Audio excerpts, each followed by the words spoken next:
Hello dear students, last topic में हमने start किया है ग्रुप और आज हम उसी की आगे के रिजल्ट्स करेंगे। तो ग्रुप में हमने क्या किया था कि कोई भी सेट थ्योरी में कोई भी सेट ग्रुप कब बनता है, जब वो चार प्रॉपर्टी से सेटिस्फाई करे: closure, associative, existence of identity, existence of inverse. उसके बेस पे हमने natural number, integer, rational, real, complex को डिस्कस करा था। अब हम करेंगे कुछ थोड़े डिफरेंट एग्जांपल्स, ठीक है। तो सबसे पहले अपने पास हम करने लग रहे हैं पावर सेट से रिलेटेड। तो जो आज का अपना क्वेश्चन है वो क्वेश्चन है क्या, उस क्वेश्चन के अकॉर्डिंग एक्स एक नॉन एम्प्टी सेट है। नॉन एम्प्टी सेट का मतलब ये हुआ कि कम से कम एक एलिमेंट जरूर है सेट के अंदर। तो and P x power set of x, power set क्या होता है, हम उसके सबसेट्स बनाते जाते हैं तो वो हमारे पास उसका पावर सेट हो जाता है, ये तुम्हारे को पता है, ऑफ एक्स। और हमें ये प्रूव करना है कि ये मोनोइड है। मोनोइड के लिए भी तुम्हें पता है कि ग्रुप के लिए हमें चार प्रॉपर्टी प्रूव करनी थी, मोनोइड के लिए तीन प्रूव करनी है। कौन कौन सी? Closure, associative and existence of identity, ठीक है। तो हमें ये चीज प्रूव करनी है, किसके लिए? Under intersection and under union. तो सबसे पहले हम इंटरसेक्शन के लिए कर रहे हैं। कौन सी property? Closure property. First property के अकॉर्डिंग हमने कंसीडर किया, क्योंकि देखो जो भी कोई पावर सेट है, पावर सेट के अंदर डिफरेंट सेट्स होते हैं, होते तो पावर सेट और तो कुछ भी नहीं, क्या है? Combination of set of elements. जो एक सेट था उसके सारे सबसेट्स लेते गए, जो 5 एलिमेंट भी है एक सेट, उसमें 5 भी एक एलिमेंट है। और universal set x, universal set को जनरली हम एक्स से रिप्रेजेंट करते हैं, जिसके अंदर टोटल एलिमेंट होते हैं। इसके अलावा सबसेट्स जिसके अंदर एक या दो एलिमेंट कम हो सकते हैं, ज्यादा भी कम हो सकते हैं, तो वो हमने सारे के सारे कॉम्बिनेशंस पावर सेट के अंदर लिए हुए हैं। तो हमने दो एलिमेंट्स कोई भी सेट के लिए कि ए और बी बिलोंग करते हैं पावर सेट के अंदर, क्योंकि ए बी सबसेट भी है एक्स के। क्लियर है ना? तो इसका मतलब है अब ए और बी क्योंकि सबसेट है एक्स के, तो इंटरसेक्शन भी कोई ना कोई एक सबसेट होगा ही होगा एक्स का, क्योंकि जो भी एलिमेंट कॉमन है सबसेट में तो 5 भी है। तो यहाँ पे अगर मान लो, क्योंकि एक टाइम ये हो सकता है कि ए और बी में कुछ भी कॉमन ना हो, तो A intersection B is also a subset of X. तो यहां से अपने पास क्या चीज हो गई? ए इंटरसेक्शन बी भी किसके अंदर बिलोंग करेगी? क्योंकि वो एलिमेंट सेट के अंदर भी है तो वो पावर सेट के अंदर भी होगा ही होगा। तो A intersection B belongs to, तो हमारे पास क्लोजर प्रॉपर्टी के अकॉर्डिंग जो इनका रिजल्ट है बाइनरी ऑपरेशन, वो भी बिलोंग करता होना चाहिए सेट से, तो वो हमारे पास एग्जिस्ट कर गया। अब इसी तरीके से आ जाओ एसोसिएटिव। एसोसिएटिव मैंने तुम्हारे को पहले भी बताया था कि एसोसिएटिव तो 99 क्या 100% लगा लो कि होल्ड करती ही करती है। तो हमने कहा पहले कि जो एसोसिएटिव लॉ है ये होल्ड करता है इंटरसेक्शन ऑफ सेट्स के लिए। अगर सेट्स के लिए करता है तो वो पावर सेट के लिए भी करेगा, तो वो पावर सेट के लिए भी करता है। अब इसके बाद हम थर्ड प्रॉपर्टी पे आ गए, existence of identity. Existence of identity में जैसे मैंने तुम्हारे को भी बताया कि एक हम लेकर चलते हैं यूनिवर्सल सेट, एक हम लेकर चलते हैं एम्प्टी सेट। एम्प्टी सेट का मतलब होता है जिसके अंदर कोई भी एलिमेंट नहीं है, ठीक है, और यूनिवर्सल जिसके अंदर टोटल एलिमेंट है।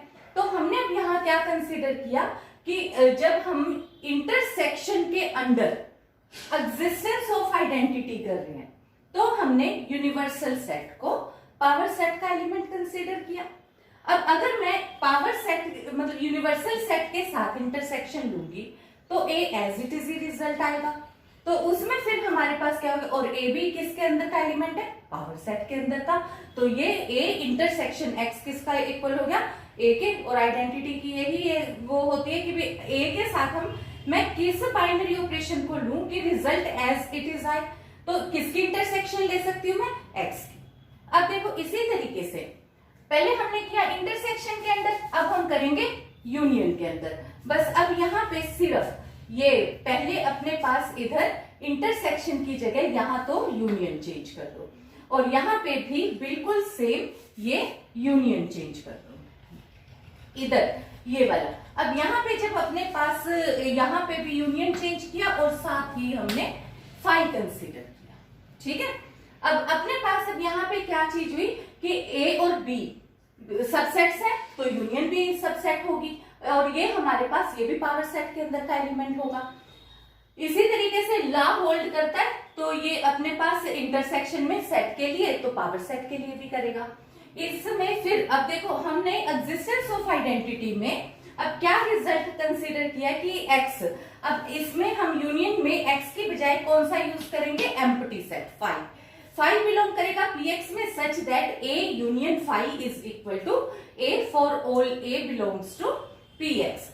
अब देखो ये हमारे पास था कि अपने को ये प्रूव करना था कि अंडर इंटरसेक्शन मोनोइड है या नहीं है, अंडर यूनियन मोनोइड है या नहीं है। तो वो हमने प्रूव कर दिया कि ये दोनों मोनोइड बनाते हैं अंडर इंटरसेक्शन एंड यूनियन। ठीक है, अब देखो ये हमारे पास क्वेश्चन है जिसमें हमारे को एक सेट ऑफ पॉजिटिव रैशनल्स दिया है अंडर कंपोजिशन ए कंपोजिशन बी। इस बार पहले हमेशा क्या होती थी, या तो a प्लस बी की a माइनस बी कर ली, नहीं a प्लस बी की a इंटू बी की, हमने a इंटरसेक्शन b वाले क्वेश्चन कर लिए, a यूनियन b वाले हमने क्वेश्चन कर लिए, मैट्रिसेस टाइप क्वेश्चन कर लिए। पर पहली बार अब अपने को कंपोजिशन इस तरीके की दी है, जब हमने कंपोजिशन डिफाइन की तो a b ओवर 3 आ गया, और इसको हमें प्रूव करना है इनफाइनाइट अबिलियन ग्रुप। इसके लिए हमने अब क्या किया, ऑब्वियसली ग्रुप प्रूव करना है तो 4 प्रॉपर्टी प्रूव करनी पड़ेंगी। पहले फर्स्ट हमने करी क्लोजर प्रॉपर्टी। क्लोजर प्रॉपर्टी के अकॉर्डिंग अब हमारे पास यहाँ पे क्या दिया हुआ है कि a और b दो पॉजिटिव रैशनल्स हैं। पॉजिटिव रैशनल्स हैं तो इनकी मल्टीप्लीकेशन भी पॉजिटिव होगी, 3 से डिवाइड कर देंगे तो भी ये पॉजिटिव ही रहेगा। तो ये ये जो इनकी कॉम्बिनेशन ये आया है हमारे पास ए बी ओवर 3, ये वाला एलिमेंट भी क्यू प्लस के अंदर एग्जिस्ट करता है, तो हम ये कहेंगे कि क्लोजर प्रॉपर्टी सेटिस्फाइड है। फिर हम आ गए एसोसिएटिव पे। एसोसिएटिव में इस तरीके से हम बाइनरी ऑपरेशन यूज करते हैं, ए कंपोजिशन बी कंपोजिशन सी, ए कंपोजिशन बी कंपोजिशन सी। एक बार ब्रैकेट इस साइड है, एक बार ब्रैकेट इस साइड है। ऑब्वियसली जिस साइड ब्रैकेट है हमने उधर से सॉल्व करना शुरू किया। यहां से अपने पास आ गया A B over 3 composition C, A B over, तो ये वाली वैल्यू अब अपने पास क्या हो गई, अब इसके साथ लगाया तो ये ए बी ओवर 3 के साथ मल्टीप्लाई हो गया सी और डिवाइड हो गया 3। ये जब हमने सोल्व किया तो हमने एक बार ब्रैकेट ऐसे ही रहने दी, 3 नीचे आ गया 9 हो गया।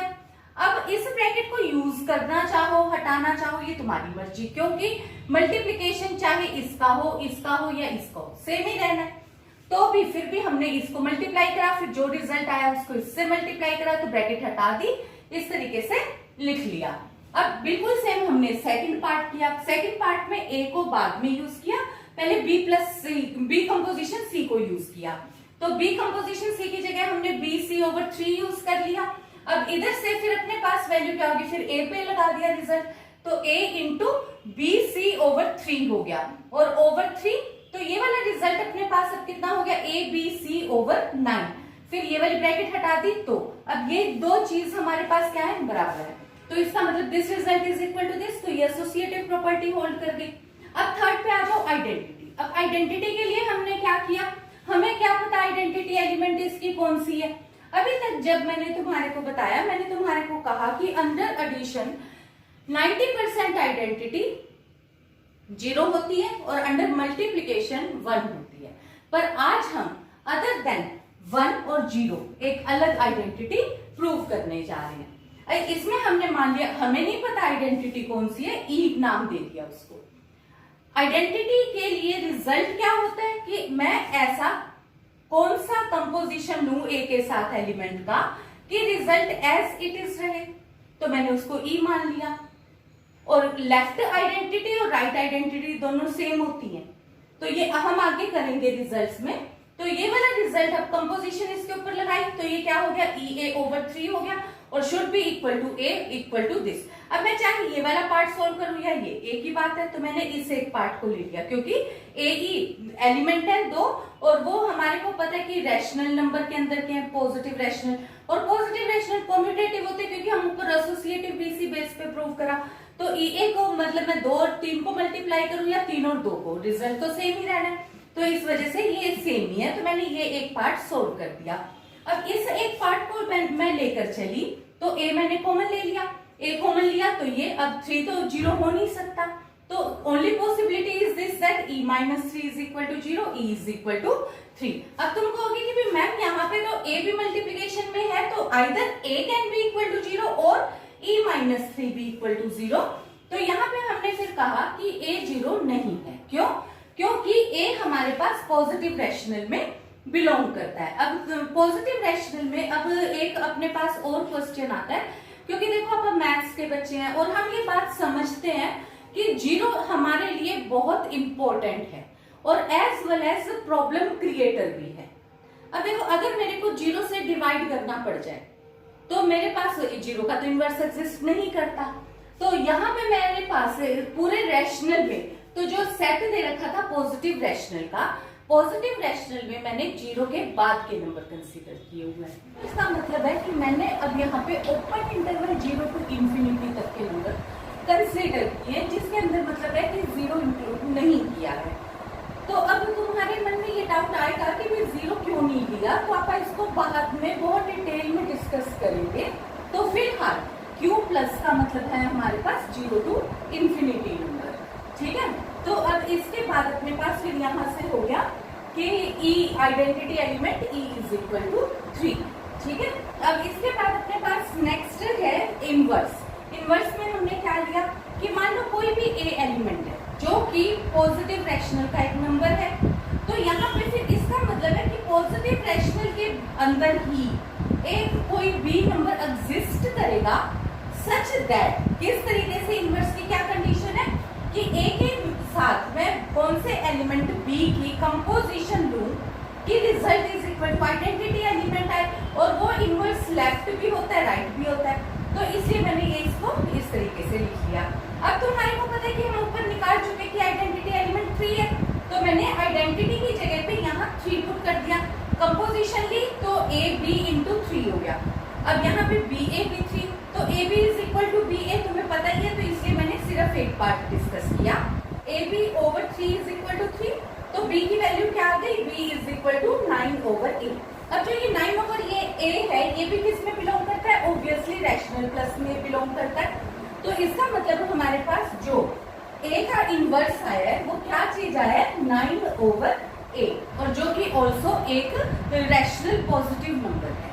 तो अब इस तरीके से हमने यहाँ पे ग्रुप की 4 इंपॉर्टेंट प्रॉपर्टीज, मतलब मेन प्रॉपर्टीज जो कि कंपल्सरी है, वो सारी की सारी प्रूव कर दी। अब इसके बाद अपने पास 5वीं प्रॉपर्टी है कम्यूटेटिव प्रॉपर्टी। कम्यूटेटिव प्रॉपर्टी में हम क्या लेकर चलते हैं कि बिल्कुल इसी तरीके से कि A composition B is equal to B composition A तुम दिखा देना, और वो हमारे पास कम्यूटेटिव हम कई बार डिस्कस कर चुके कि होते है ये वाला रिजल्ट मल्टीप्लिकेशन कम्यूटेटिव होता है, AB ओवर 3 हो या BA ओवर 3 हो, तो दोनों सेम आएंगे, तो ये कम्यूटेटिव। अब हमें प्रूव करना था इनफाइनाइट अबिलियन ग्रुप। ग्रुप की प्रॉपर्टीज हमने प्रूव कर दी, कम्यूटेटिव हमने प्रूव कर दिया। अब फिर बता दो कि number of elements in a rational group are infinite, so this is an infinite group, ठीक है।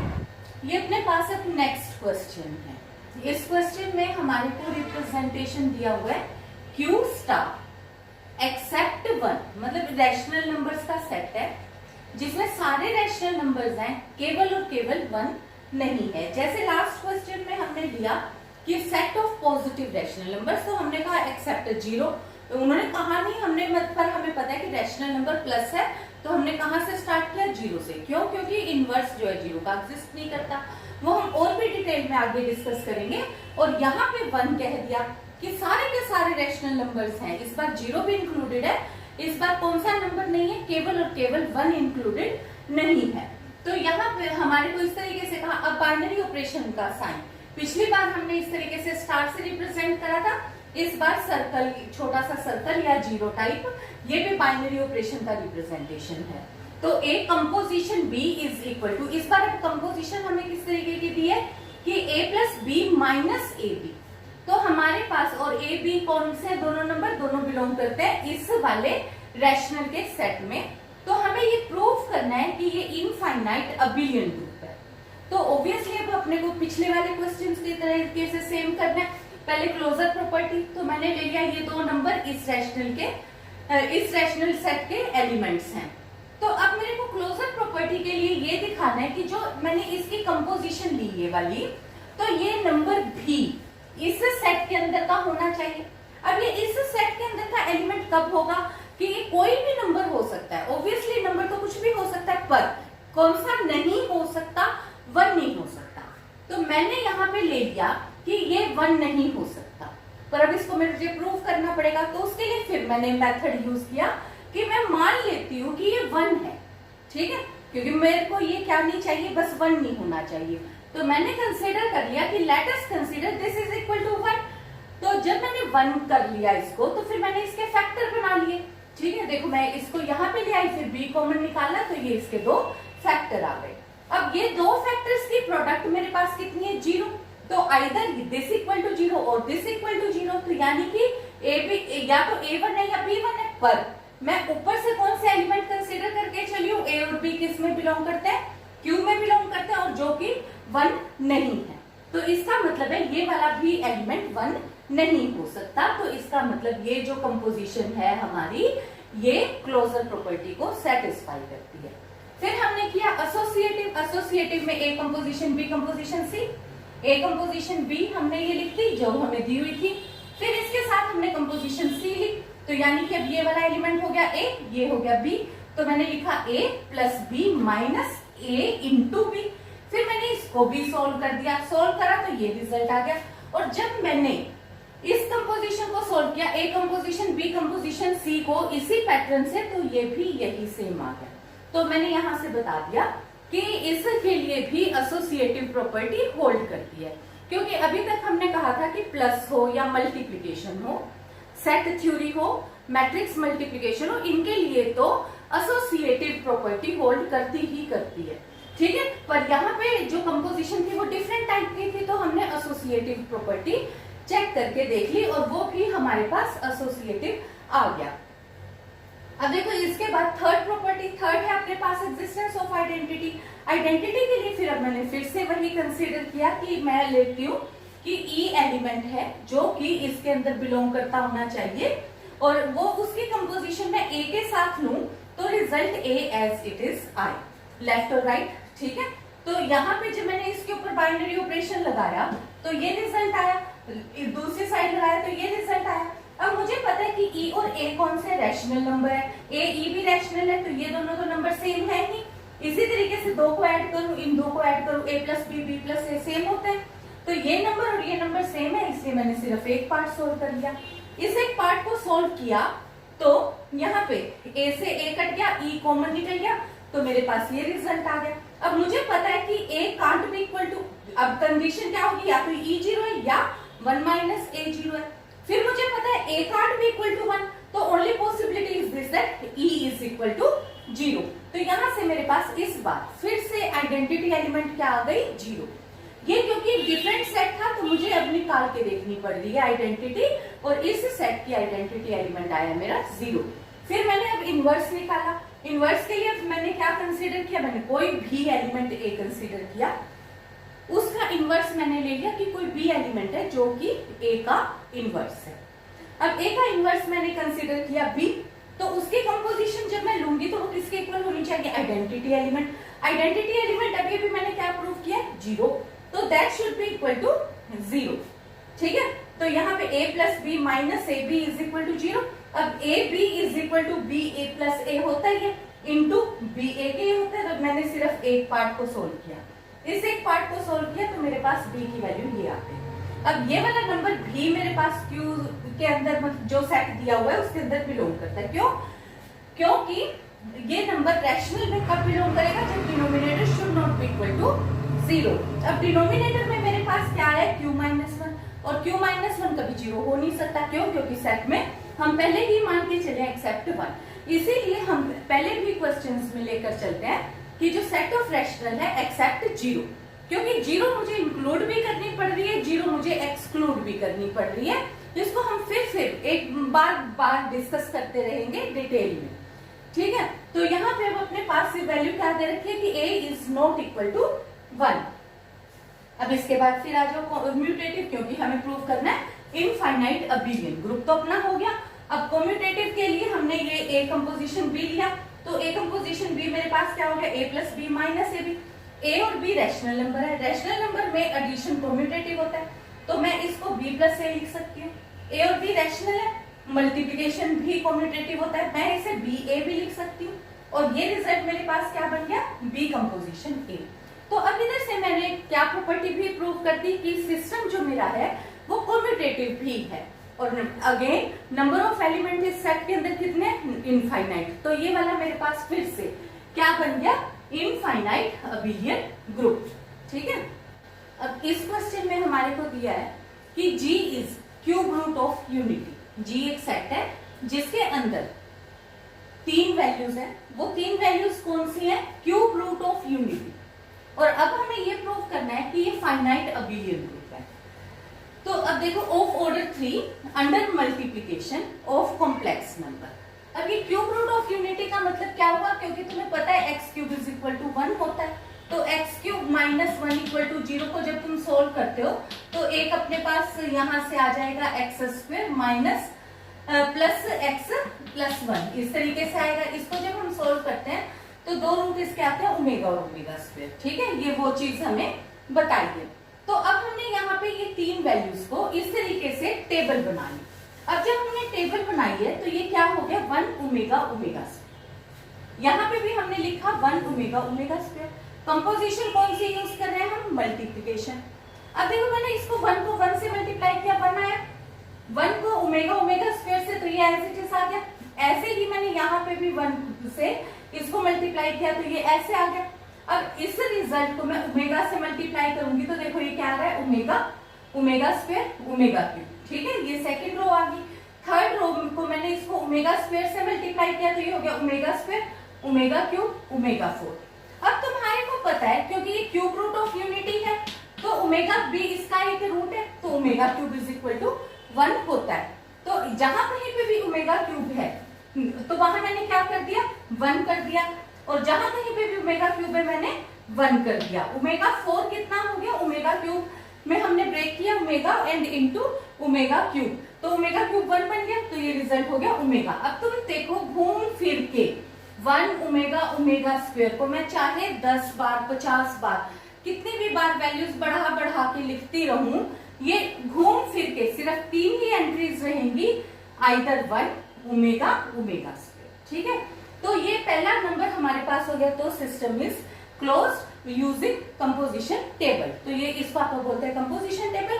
तो यहाँ पे मैंने देखा क्योंकि केवल सारी एंट्री 1 ओमेगा ओमेगा स्क्वायर है और वो सारी की सारी किसी की भी मल्टीप्लिकेशन ले लूं मैं, तो ये सिस्टम क्लोजर है।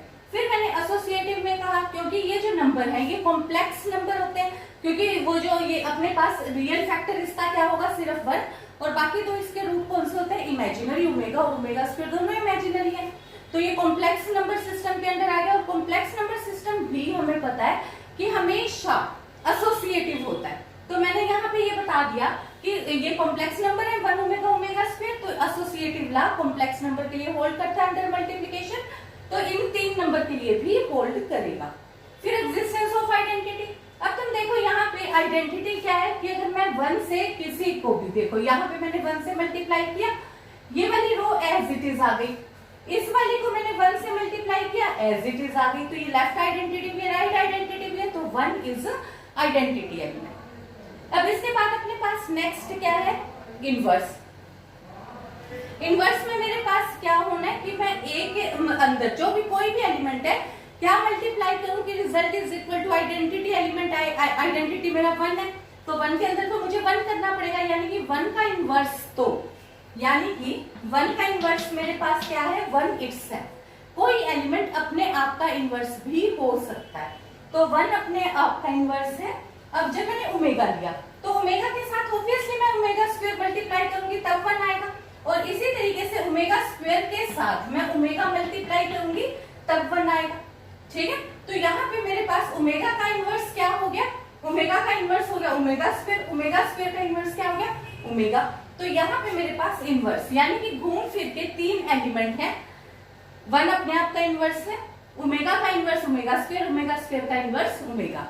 तो हर एक एलिमेंट का इनवर्स भी एग्जिस्ट करता है, आइडेंटिटी भी एग्जिस्ट करती है, तो ये एक कंप्लीट ग्रुप है। अभी तक देखो जो भी हमने एग्जाम्पल करी थी वो इनफाइनाइट ग्रुप की करी थी। अब ये पहली एग्जाम्पल हमने की है जिसमें कि नंबर ऑफ एलिमेंट कितने, तीन है, तो ये कौन सा हो गया, फाइनाइट ग्रुप।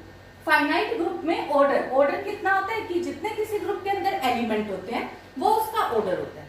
तो ये फाइनाइट ग्रुप है, कितने ऑर्डर का, कितने एलिमेंट है इसके अंदर, 3, तो इसका ऑर्डर है 3। अब इसी तरीके से हमारे पास फिर अबिलियन, देखो यहाँ पे हमारे को पता है कि जो टेबल है, अगर मैं ओमेगा को मल्टीप्लाई करूंगी तो भी ओमेगा स्क्वायर किसी भी नंबर को मैं मल्टीप्लाई कर रही हूँ, तो ये जो मेरे पास रिजल्ट है ये डायगोनल वाइज मेरे पास बिल्कुल सिमेट्रिक आएगा। ठीक है, तो यहाँ से मेरे पास क्या है कि मैं 1 इंटू ओमेगा करूँ, ओमेगा इंटू किसी भी रिजल्ट को मैं क्योंकि और इन शॉर्ट तुम ये भी लिख सकते हो complex number under multiplication commutative होते हैं, इसलिए ये नंबर भी कम्यूटेटिव है, तो इसलिए ये सेट अबिलियन है। तो यहां से हमने इस सेट को अबिलियन फाइनाइट ग्रुप प्रूव कर दिया। अब ये हमारे पास एक क्वेश्चन है जिसमें हमारे को कहा है, अब एक सेट दिया है JN के अंदर नंबर ऑफ एलिमेंट्स कौन कौन से हैं, 0, 1, 2 अप टू n-1। n क्या है, एक से बड़ा है कोई भी नंबर, और n बिलोंग करता है इंटीजर में से, मतलब n कोई भी इंटीजर नंबर है तो हमारे पास 0 से n-1 तक के नंबर दिए हुए हैं, और हमारे को ये प्रूव करना है कि ये फाइनाइट अबिलियन ग्रुप है अंडर कंपोजिशन। अब कंपोजिशन कौन सी दी है, एडिशन, कंकरेंस, मॉड्यूलो n। अब देखो ये एडिशन, कंकरेंस, मॉड्यूलो n क्या चीज है, इसका मतलब होता है कि हम अगर इस सेट के जो भी सेट हमें गिवन है उसके 2 एलिमेंट्स को ऐड करते हैं, किन्हीं भी 2 एलिमेंट को जो भी इस सेट के अंदर बिलोंग करते हैं, और उनको n से डिवाइड करें तो हमारे पास रिमाइंडर बचता है 8। ठीक है, तो अब इसके अकॉर्डिंग देखो पहली प्रॉपर्टी हमारे पास क्या है, क्लोजर प्रॉपर्टी। अब तुम्हें पता है कि a और b दोनों नंबर कौन से हैं, दोनों नंबर हमारे को यहाँ पे कहां तक के दिए हुए हैं, n से छोटे, तो हमारे पास 0 भी हो सकते हैं दोनों नंबर, तो ये कहां कौन से 0 से n तक के नंबर हैं जिसमें n इंक्लूडेड नहीं है। ठीक है, a और b नंबर। तो जब मैंने इन दोनों नंबर्स को ऐड किया तो ऑब्वियसली मेरे पास कोई नया नंबर बना, नए नंबर को जब मैंने n से डिवाइड कर दिया तो मेरे पास जो भी रिमाइंडर आएगा, तो मुझे पर ये पता है कि जो रिमाइंडर होता है वो n से हर हाल में छोटा होगा, तो यानी कि जो रिमाइंडर है वो कितना होगा, या तो 0 होगा या फिर वो n से छोटा होगा, और दोनों ही केसेस में वो भी इस सेट का एक एलिमेंट होगा।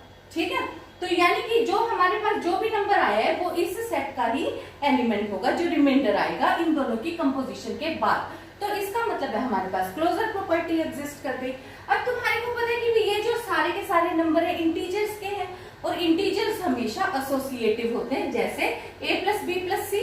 अब देखो चाहे मैं इस तरीके से ऐड कर लूं चाहे इस तरीके से ऐड कर लूं, तो ये हमेशा एसोसिएटिव आएगा ही आएगा, बिल्कुल सेम। क्योंकि देखो हमारे को अबिलियन भी प्रूव करना है, कम्यूटेटिव भी यही चीज है कि मैं चाहे a प्लस बी करूं, चाहे मैं a प्लस बी का सम करूं, या मैं b प्लस a का सम करूं, ये इक्वल आएगा। तो ये कम्यूटेटिव भी हो गया। हम फाइनाइट भी कर देते हैं कि नंबर ऑफ एलिमेंट इसके अंदर कितने n, क्योंकि 0 से स्टार्ट हुए n-1 तक है, तो इसलिए ये फाइनाइट भी है। तो अब हमारे पास मेन चीज रह गई आइडेंटिटी। आइडेंटिटी हमारे पास अब क्या है, आइडेंटिटी अपने पास है a प्लस के a के अंदर हम ऐसी क्या चीज ऐड करें कि रिजल्ट एज इट इज रहे। रिजल्ट एज इट इज का मतलब मेरे पास क्या है कि रिमाइंडर अभी भी सेम a ही आए।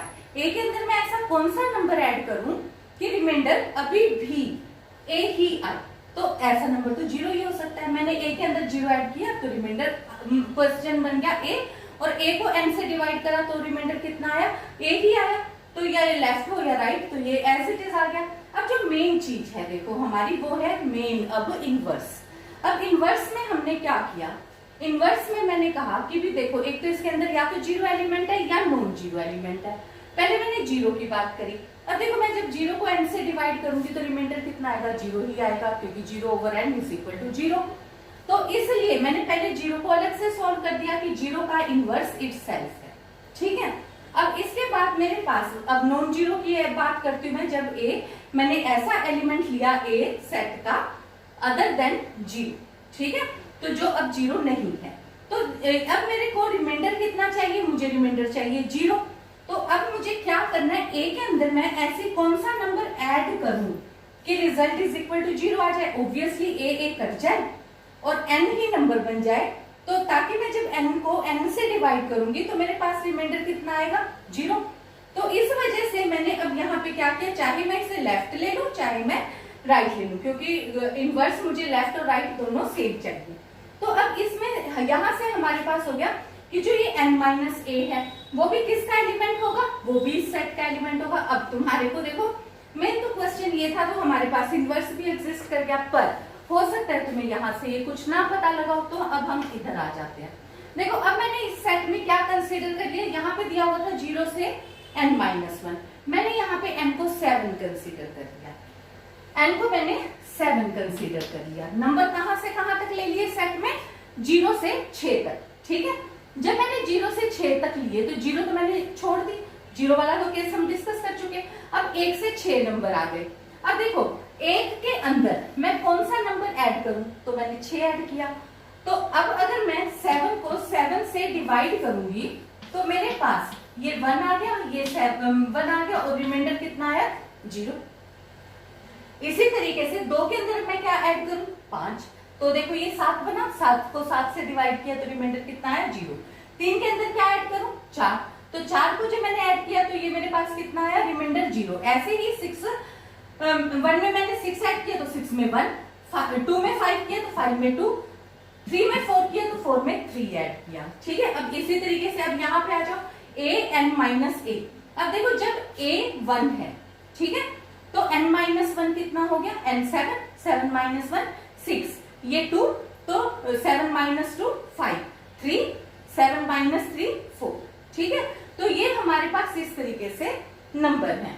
तो ये अब जो रिजल्ट हमने किया है, अब यहाँ पे हमने क्या किया कि ये रिमाइंडर्स हमारे को एक सेट दे रखा है, जिसके अंदर सेट ऑफ रिमाइंडर्स ही लगा लो कि सेट ऑफ रिमाइंडर्स दे रखा है, वो नंबर कोई भी हो सकता है, ठीक है। तो हमें ये फाइनाइट अबिलियन ग्रुप बताना था अंडर एडिशन कंग्रेंस मॉड्यूलो। तो ये अपने पास यहाँ पे ये रिजल्ट है, ठीक है, ये हो जाएगा। यहाँ अपने पास एक और क्वेश्चन है जिसमें JP एक सेट दिया है जिसके अंदर एलिमेंट है 1 से P-1। अब पिछले वाले क्वेश्चन में हमारे पास एलिमेंट्स कहां से कहां तक थे, 0 से P-1 तक। इस बार एलिमेंट में 0 नहीं इंक्लूडेड है सेट में। और P पिछली बार कोई भी नंबर था, बिलोंग्स टू इंटीजर। इस बार P एक प्राइम नंबर दिया है। P is prime number, finite abelian group under composition. पिछले क्वेश्चन में हमारे पास एडिशन कंग्रेंस मॉड्यूलो था, इस बार हमारे पास मल्टीप्लिकेशन कंग्रेंस मॉड्यूलो P है, ठीक है। तो अब यहां से हमने रिजल्ट में JP, अब जो JP है हमने मान लिया 2 एलिमेंट्स है कोई, जो इस सेट के एलिमेंट है। अगर वो इस सेट के एलिमेंट है तो हमने उनको आपस में मल्टीप्लाई किया, P से डिवाइड किया, तो शुड बी रिमाइंडर R, ठीक है। कंग्रेंस मॉड्यूलो P का ये मतलब है, तो वो हमने यहाँ पे लिख के रख लिया। तो फर्स्ट प्रॉपर्टी, क्योंकि हमें फाइनाइट अबिलियन ग्रुप प्रूव करना है, तो हम फर्स्ट प्रॉपर्टी क्लोजर के लिए आ गए। अब जो क्लोजर के लिए आए हम, तो A और B जो 2 एलिमेंट है वो कहां से कहां तक लाई करते हैं, 1 से P तक। तो जब तुमने A और B को मल्टीप्लाई किया तो रिमाइंडर है, जो रिमाइंडर की कंडीशन क्या है, रिमाइंडर हो सकता है 0 से P तक, पर 0 तो इसके अंदर है नहीं, तो 0 से P-1 तक लेस देन P, तो 0 तो यहाँ पे है नहीं इस सेट के अंदर। तो अब हम क्या करें, तो हमने कहा कि अब यहाँ ये प्रूव करके दिखाएंगे कि 0 नहीं हो सकता। तो उसके लिए हमने क्या ले लिया कि अगर पॉसिबल है तो इन दोनों की कंपोजिशन से जब हमने A और B को मल्टीप्लाई किया, P से डिवाइड किया, तो रिमाइंडर जो है चेक करते हैं कि क्या 0 आ सकता है। तो हमने चेक किया कि क्या 0 आता है। तो यहाँ पे जब हमने मल्टीप्लाई किया तो ये कंग्रेंस मॉड्यूलो 0 लिखा हमने, कि यानी कि ये पूरी तरीके से डिविजिबल है। अगर ये पूरी तरीके से डिविजिबल है तो यानी कि P is divisible by AB। तो इसका मतलब है या तो P A से डिविजिबल है या P B से डिविजिबल है, क्योंकि A B दोनों P से छोटे हैं ना। तो हमने क्या कहा कि P is divisible by AB। तो तो या तो P A से डिविजिबल है या P B से डिविजिबल है, पर P तो प्राइम नंबर है और ये A और B किसी भी नंबर से डिविजिबल नहीं है, तो यानी कि वो A B से भी डिविजिबल नहीं है। तो इसका मतलब है जो हमारा रिमाइंडर है वो 0 नहीं हो सकता। तो यानी कि रिमाइंडर कौन सा हो सकता है, वो 1 से P-1 तक ही हो सकता है। तो यानी कि ये क्लोजर प्रॉपर्टी को सेटिस्फाई करता है। फिर देखो तुम्हारे को पता है कम्यूटेटिव प्रॉपर्टी होल्ड करती है मल्टीप्लिकेशन में, एसोसिएटिव होल्ड करती है, आइडेंटिटी प्रॉपर्टी तुम्हें पता है कि ए के अंदर अगर मैं 1 मल्टीप्लिकेटिव तुम्हें पता ही है कि भी ज्यादातर 1 होती है, तो ए के अंदर मैं 1 मल्टीप्लाई करूंगी तो ए आएगा, और ए को अगर मैं पी से डिवाइड करूंगी तो रिमाइंडर फिर से ए ही मेरे पास रहेगा। तो मेरे पास 1 जो है वो मल्टीप्लिकेटिव आइडेंटिटी इस सेट की हो गई। अब जो मेन चीज हमारे पास होती है वो होता है इनवर्स। तो अब देखो जो ये हमने इनवर्स वाला काम किया है इसको थोड़ा ध्यान से देखो। अब यहाँ पे क्या है कि for all A belongs to JP, A कोई भी एलिमेंट हो सकता है, वो कौन कौन सा है, 1 से p तक के बीच के p-1 तक का, 1 से p-1 तक का, क्योंकि यहाँ पे लेस देन p है। तो यहाँ पे वैल्यू अपने पास क्या हुई, 1 से लेके p-1 तक का कोई भी एलिमेंट a है। तो हमने इसको सेट को कंसीडर किया एक और को कि s है वो सेट, उसके हर एक एलिमेंट को a से मल्टीप्लाई कर दिया।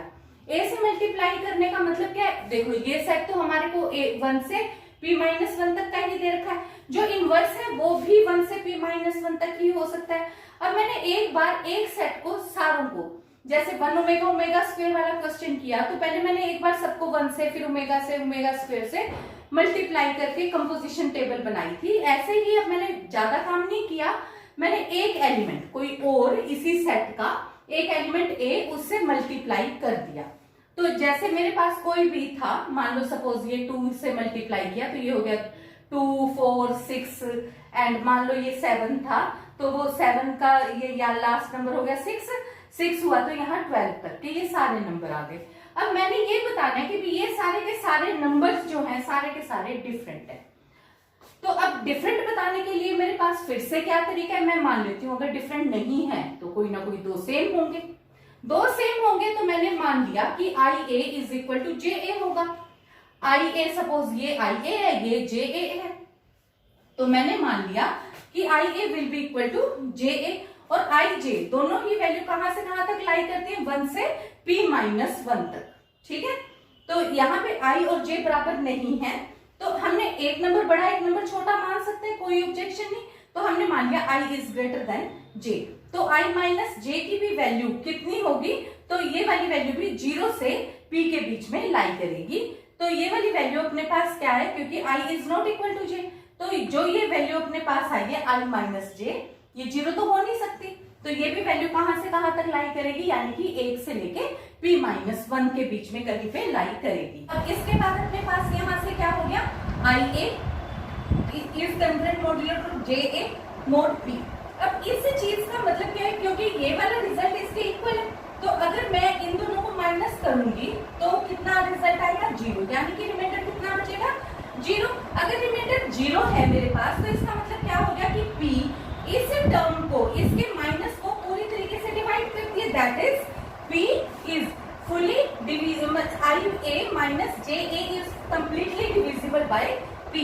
तो अब यहाँ से हमारे पास क्या हो जाएगा, यानी कि P I minus J into A को डिवाइड करता है, तो इसका मतलब है या तो P डिविजिबल है by I minus J से, या P डिविजिबल है A से।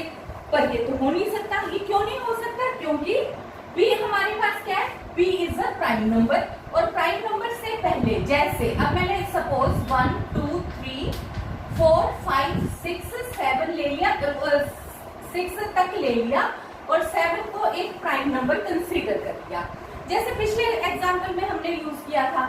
तो यहाँ पे मैंने 7 एक प्राइम नंबर ले लिया और 1 से 6 तक ये सपोज ये सेट है। तो अब तुम्हारे को पता है कि इनमें से कोई भी नंबर 7 को डिवाइड नहीं कर सकता।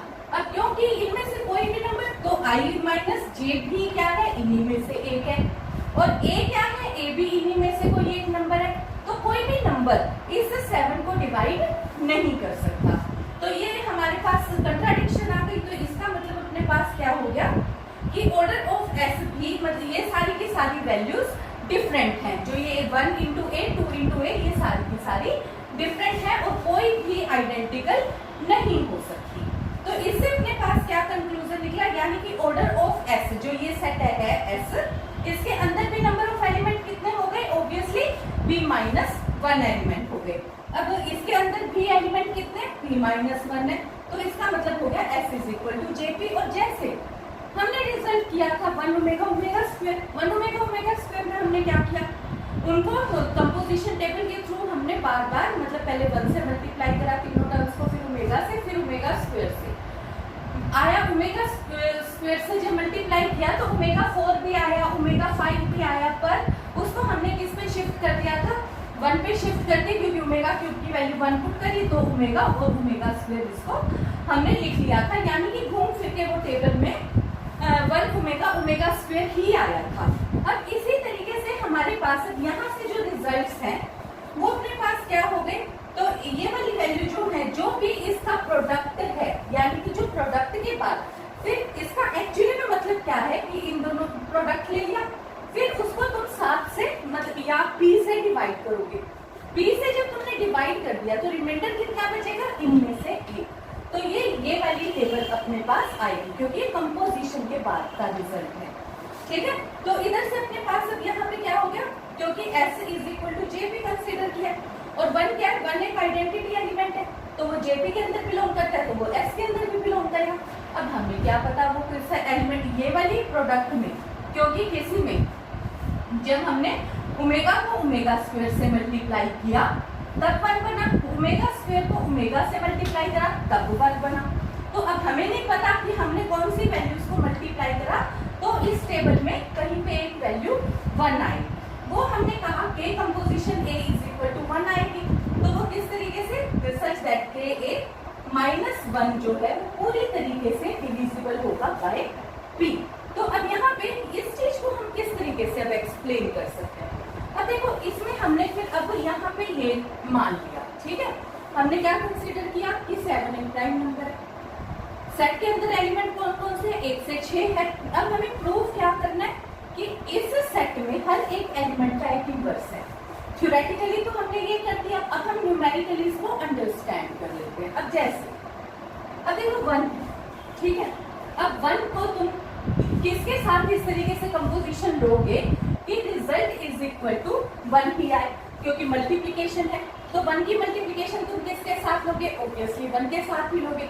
1 इंटू 1 लिया तो रिमाइंडर कितना आया, 1, तो 1 माइनस 1 कितना हो गया, 0, और 0 को 0 is divisible by b, 0 is divisible by every number. तो यहाँ पे इसका मतलब हमारे पास हो गया कि 1 का इनवर्स 1 है।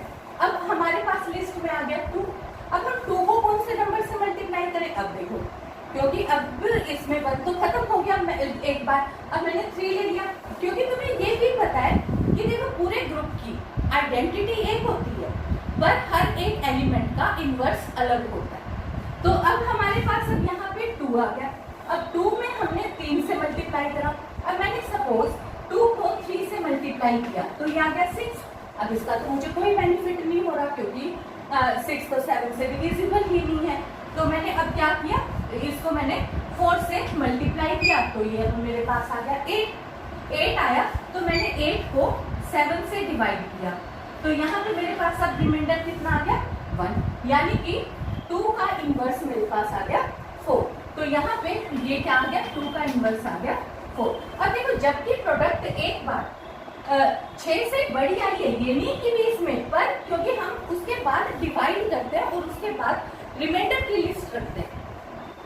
अब नेक्स्ट नंबर है 3, क्योंकि देखो अब 1 2 हो चुका, अब हमने 3 ले लिया, अब क्योंकि 4 तो वैसे आ चुका है, तो अब हम 5 और 6 को ट्राई करते हैं। तो अब मैंने यहाँ पे रखा 5, तो 3 इंटू 5 कितना हो गया, 3 इंटू 5 इज इक्वल टू 15। अब देखो जब मैंने 15 को 7 से डिवाइड किया तो ये हो गया 14 और रिमाइंडर अगेन 1। तो यहाँ से मुझे क्लियर हो गया कि 3 का इनवर्स कितना आ गया मेरे पास, 5। सिमिलरली वाइस वर्सा, जैसे 4 है, 4 का इनवर्स कितना हो गया, 2, और 5 का इनवर्स हो गया 3। अब देखो इस लिस्ट में 1 2 3 4, 1 2 3 4 5 ये नंबर आ चुके। अब कौन सा बचा है?